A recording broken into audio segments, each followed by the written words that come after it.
The Democrats lost outright. Schumer is under attack from the left, right, and center. If you don't know how to win, then don't start military actions, say his fellow party members. It's clear to everyone that the 8 people who voted to open the country, meaning senators from the Democratic Party, this isn't a rebellion against Schumer and the others, it's a setup. Those who either can't be hurt or will suffer the least have been set up. Some because they're ending their political careers, others because they still have 4 years until re-election. That's why everyone knows they voted with the Republicans and Trump with the party leadership's permission. And the radical Democratic youth want Trump's blood. And now the blood of the traitors as well. Semkin. I have more questions than answers. I don't know why Senate Democrats are agreeing to this. They fought so hard for the promised date in the future, but it seems like they're agreeing to something in 6 weeks. I don't understand how. I said, this doesn't seem like a gentleman's agreement. It feels like Lucy and the football. It's like, oh, right, we promised that vote, but it disappeared. They could hold a Senate vote in good faith, but nothing will happen in the House because of Mike Johnson. Right? So I think even if John Thune is acting honestly and says, I'm going to do this, but look at the base. I'm already seeing things on social media and getting emails from my radio show listeners. I host a radio show. We gave you what you deserve for this day. Come on. Everyone's ready. They say you shut down the government for 40 days. Now you're reopening it. What did you get for that? Nothing. Even after all the pain you caused, people were willing to accept it. I spoke with workers from the Transportation Security Administration Union who said, I'll take the pain if it helps me get subsidies for health insurance. So you get nothing back? I don't understand. And you just won Tuesday's election by a huge margin. Well, yes, that's my question. What explains the timing here? It's like something has changed. Well, the Turndales haven't changed. A cynical person would say that the Democrats won the election, that's what changed. Yes, the Republic will say that. That's exactly what they're going to say. I'm not doing public relations right now, even though I previously worked for 3 Democratic senators. I don't know their response or the real answer since it's not obvious. It seems like they gave up. Yeah. It looks like they gave up because that's exactly what they did. Thank you. Subtitles by Dima Torzak. From this, all 5 Microsoft and the National Broadcasting Corporation commentators are either stupid or pretending, saying they don't understand why. Like Democratic senators gave in to Trump. They gave in without getting anything in return. Yeah. They're Democrats. They've surrendered in literally every possible sense. We have left-wing federal employees all over Reddit in complete confusion. Today, they're in a panic. They're like, what was that? We were just used as pawns for nothing. They lost their jobs, they lost their benefits, they lost their salaries. And for what? I mean, literally for what? What the hell did the Democrats give up here? Nothing. And do you know why the press has gone silent? Why there isn't a massive, blatant deception of the public? That is, well, as usual, so to speak, I've been there. So even now, of course, there is deception, but without those kinds of attacks and tons of lies, there are kilograms, but not tons, because ABC paid $15 million for deception in Trump's lawsuit, and CBS paid $16 million in Trump's lawsuit. Yes, and now the New York Times is trying to make a deal, and the British Broadcasting Corporation has already fired the news director and the chief news editor and is begging Trump for mercy. The British Broadcasting Corporation is facing destruction. Tim Davie and Deborah Turners are gone, while the British Broadcasting Corporation faces fake news accusations. We'll talk with former British Broadcasting Corporation executive Danny Cohen and discuss the claim that this telegraph did it. We staged a coup, and the British Broadcasting Corporation is an unwitting victim. Perhaps the British Broadcasting Corporation should use this moment, instead of claiming it's a right-wing coup and surrounding itself with defenses, attacking people who criticize the British Broadcasting Corporation based on very strong evidence. Perhaps they should see this as an opportunity for the British Broadcasting Corporation to take a step forward, truly acknowledge the criticism, and ask themselves, what can we do differently? How can we better represent the country, reflect the nation, and include opinions from everywhere? What did the British Broadcasting Corporation do? It's simple. A week before the 2024 election, they did a report on Trump where they stitched together two parts of his speech in front of the rally crowd. This is January 6th, so a long, long time ago. And after editing, it looked like Trump called on the crowd to storm the Capitol. This clip went around the world, and it convinced tens of millions of people that Trump called for an armed, I don't even know, armed what kind of weapons. Hell, Grandma, there was nothing like that but to protest with the goal of changing the results of a legitimate election. He said one part, then they waited. 45 minutes found another part, put them together, and got confirmation of Trump's bloodthirstiness.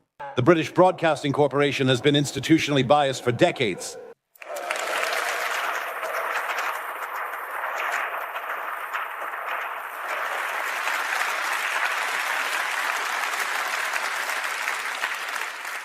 I remember Wilson's report 20 years ago very well, which said that the British Broadcasting Corporation did not cover topics like Europe and immigration with any impartiality. And you can, add to that net zero climate change or their interpretation of the horrors that happened in Gaza. Now, the President of the United States... They all got scared that they would have to pay for their lies. Exactly, to pay specifically, to pay with money and with their positions, as it turned out. That's why there's an outcry, but it's more like whining. That former recklessness, that disregard for the truth, that sense of impunity is gone. It's gone now. Ani.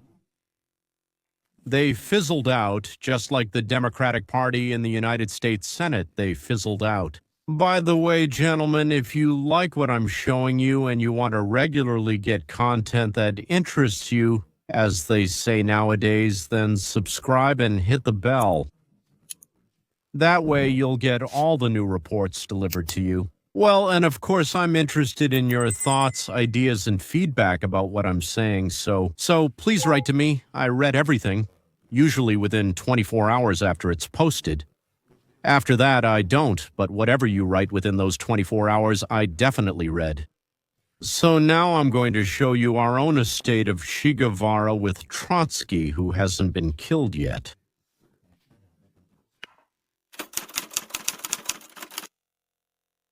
If this vote passes, more than 20 million Americans will see at least a doubling of their insurance premiums under the Affordable Care Act.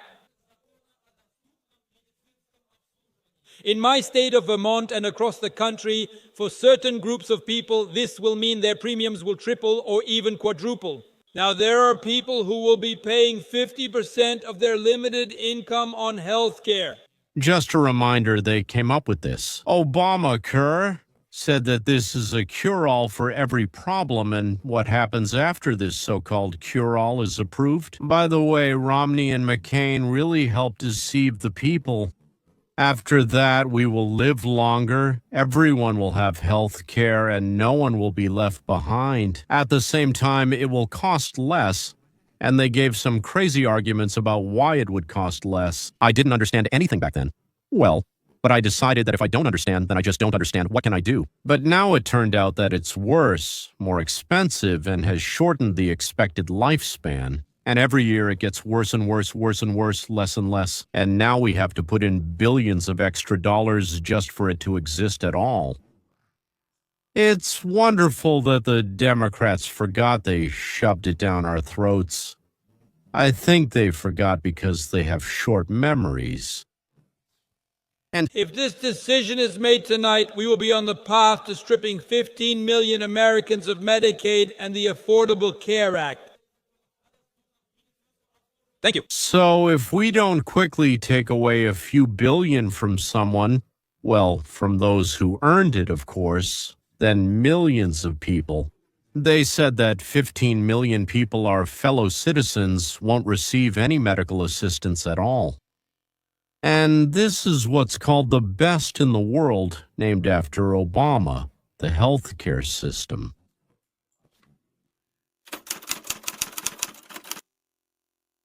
I remember someone said something good. You don't call a good thing a marriage if it's bad, and you don't name something useful after Obama.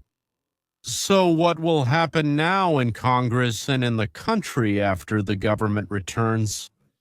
Well, it seems like it's coming back, right, to work? Good morning, everyone. I'm very grateful to see all of you this morning. I'm grateful to welcome you at what appears to be the beginning of the end of the longest government shutdown in United States history. As shameful as it is, I don't think it's a coincidence. This follows 40 days of wandering in the desert and needless suffering for the American people. Some Democratic senators finally acted to stop the pain. It seems to us that this morning our long national nightmare is finally coming to an end, and we are grateful for that. At least some Democrats are finally ready to do what Republicans, President Trump, and millions of hardworking Americans have been asking them to do for weeks. As we've said from the very beginning, a government of the people cannot be held hostage to advance anyone's political agenda. It was never right, and a government shutdown never accomplishes anything.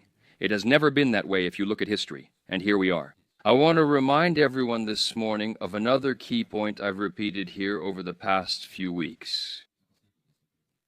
This is what I and Leader John Thune and President Trump and every Republican leader have all been saying from the very beginning. We have always been open to finding solutions to lower the crushing cost of health care under the unaffordable Affordable Care Act. We just made it clear that we will not and should never do this, that is, negotiate as hostages. And I also reminded you here, every morning at this press conference during the shutdown, that Republicans were not just talking about reducing costs, fraud, and abuse in many areas and in healthcare. We have indeed passed new laws to carry out this urgent mission for the people, and we will continue to do so. So here's where we are on the schedule. Just so you know, you're keeping track. And if you're not at home, if you're waking up to this good news this morning, the Senate vote late last night, 60-40, now opens the door. The Senate is moving forward with the amended House continuing resolution, which will keep the government open until January 30th. Provisions have been added to fully fund the Supplemental Nutrition Assistance Program review through September 2026. Also guaranteed back pay for all federal workers who endured these hardships.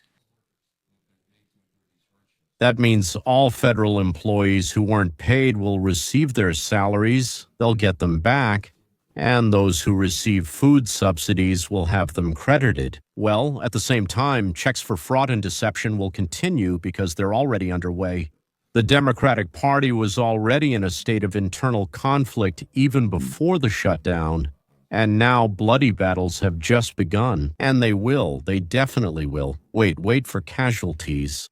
But it seems that 8 senators chose suffering Americans over their own political careers. 8 Democrats went against their party leaders to push forward a new government funding bill, the first step toward reopening it. And now they are facing punishment from members of the Democratic Party. The eggheads don't understand that it's not these 8 Democratic senators, but rather the old guard of the Democrats. They're trying to resist the young fascist whip that was raised within the very environment of the Democratic Party itself. They raised them themselves, and now they're surprised. The main headline in Politico this morning calls it a dull civil war. Quote, the Senate moved forward with a procedural vote which should mean that this record-breaking crisis is finally coming to an end. Instead, an ugly civil war erupts among Democrats as the party tears itself apart negotiating with the other side. End quote. Senator Bernie Sanders. Which Democrats voted with the Republicans to allow them to move forward with this continuing resolution? In my view, that was a very bad vote. Liberal Congressman from California, Ro Khanna, harshly criticized the leadership. He wrote that Senator Schumer is no longer effective and should be replaced. California Governor Gavin Newsom called the vote pathetic and said that America deserves better. Yes, they just want people to starve. No, he doesn't want to make people starve. Not at all. He doesn't care at all whether Americans are starving or not. But I have good news for you. He also doesn't care whether Albanians, Ugandans, people from San Salvador, or anyone else are starving. He doesn't care at all, and the word at all really means nothing to him except for himself, the dear and beloved Newsom T. Go. When it comes to the direction of the Democratic Party, it seems to be moving in one direction, really far to the left. Democracy. The most influential part of the Democratic Party right now is the progressive wing, which until a couple of weeks ago was the Alexandria Ocasio-Cortez Bernie wing, and now it's the Alexandria Ocasio-Cortez Bernie Mamdani wing. But let's go back for a minute to the deception that's called Obamacare fraud. We will keep this promise. All right, we will keep this promise to the American people. If you like your doctor, you will be able to keep your doctor. Period.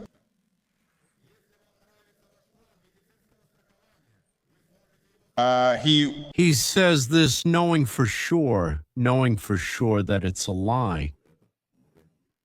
He's neither the first nor the last, right? Every word he said is a vile lie. We weren't as clear as we needed to be about the changes that were happening. And I'm sorry that they ended up in this situation because of the assurances they received from me. Politics. It's easy to tell voters that health care is a right and then advocate for a single-payer system, free health care, or Medicare for all, regardless of the term used. But before considering the merits of having your health care managed by the government, and that's what it all comes down to, maybe we should ask a more fundamental question. What do we mean by health care? Because if you get sick, and here we're talking about a serious illness, or you're in severe pain, you don't just want health care, you want quality health care. Then that is Sanders, Hillary, Biden, Obama are telling us. Getting treatment, care, medication, surgery, even devices like a motorized wheelchair with electronics, this is your right. It absolutely doesn't matter how much it costs, it's your right. But honestly, we should also add, who will pay for it and how much will it cost them? Yes, because it's really not cheap. A United States family typically spends $5,600 annually. Where do you get that money from? I think it comes from a camel. the answer is here, in America. For skilled doctors, advanced medical procedures, and care without long delays, no other country can compare to the United States. Not even close. Nobody from Texas goes to Canada for medical treatment. It's almost always the other way around.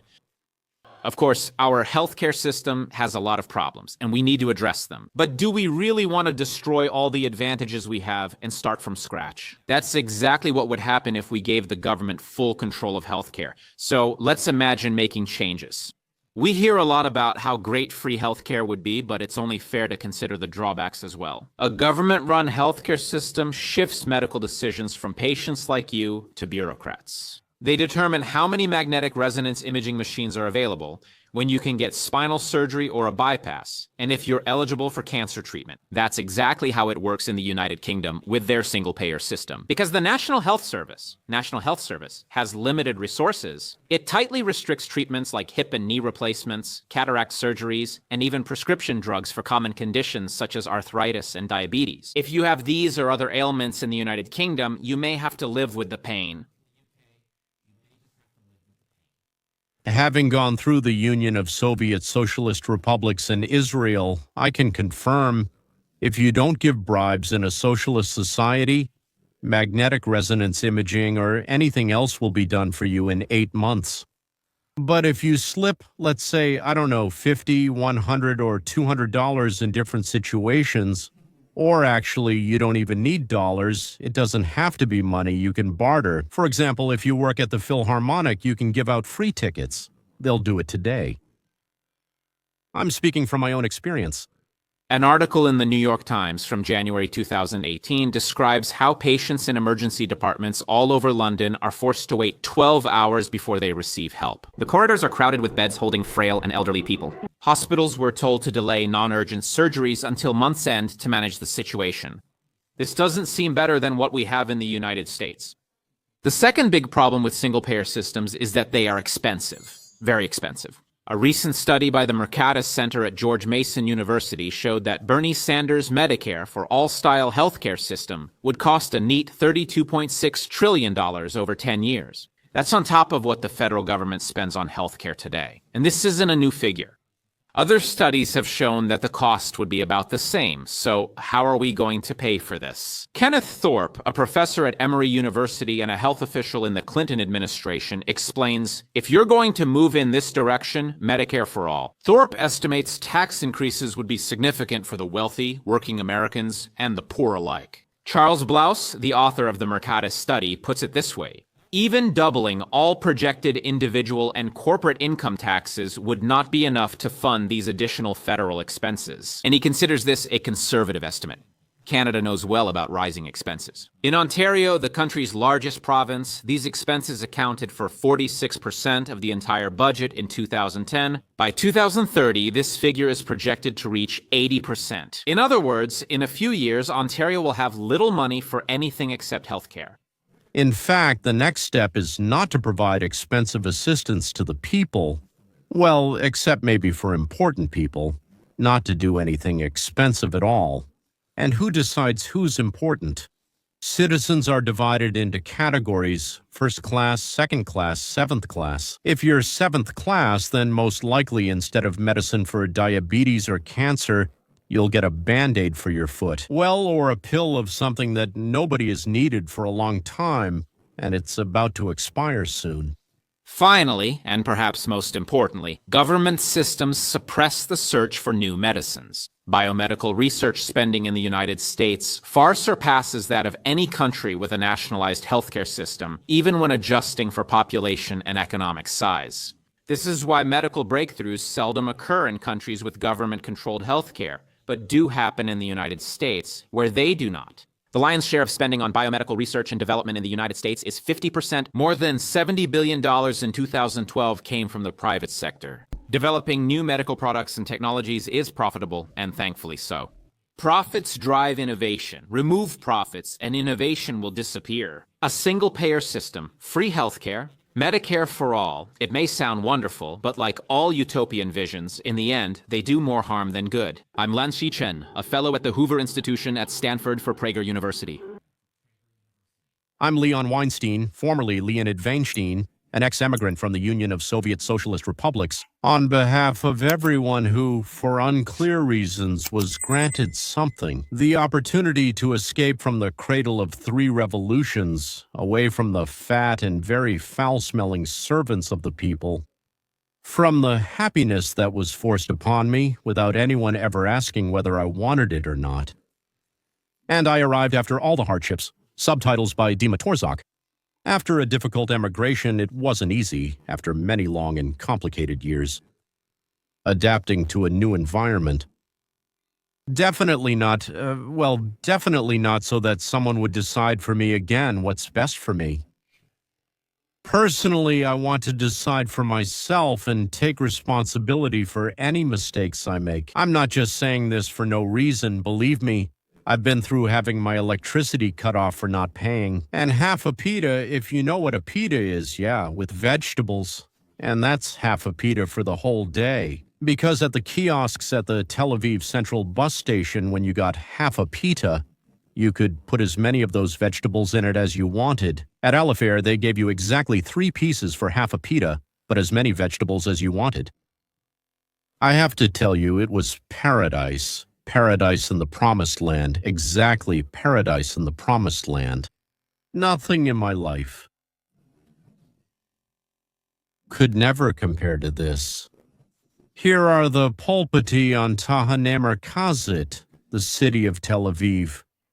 But if I'm responsible for my mistakes, then I want to get what I've earned with my own hands myself. And I will share with the one or those I want to. Let it be the organization of veterans with disabilities, or it's a street musician or a talented young technician, a scientist. It's my business whom and what I give to, and by the way, I do give, and my family is used to giving. But when they take from me whatever they want, whenever they want, and give it to whatever they want, that's, pardon me, theft. From me, and from you, they took what's ours without our permission. Because some 540, 680, or 3,024 idlers in some city called Washington or the capital of a local state decided so. You're rowing. Meanwhile, after stealing from us, they still look out for themselves. However, one of the main problems with our Constitution is that these people decide how long they will stay in power and what kind of power they will get. And they never vote to reduce their own benefits or their own power, gentlemen. The country faces many problems. Some are natural, normal, while others are created by those who want to act tirelessly and, most importantly, without any control to steal from us. Because they can't feed themselves. The only way they can feed themselves is by creating laws that force us to give, and then give again until we die.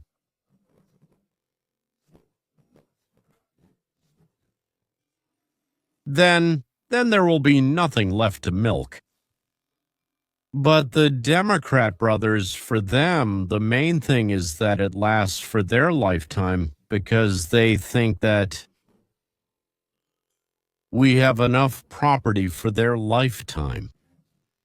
Look at it. Yes, this is the property they will take away and use while calling us callous and ungrateful and sometimes even bourgeois lackeys.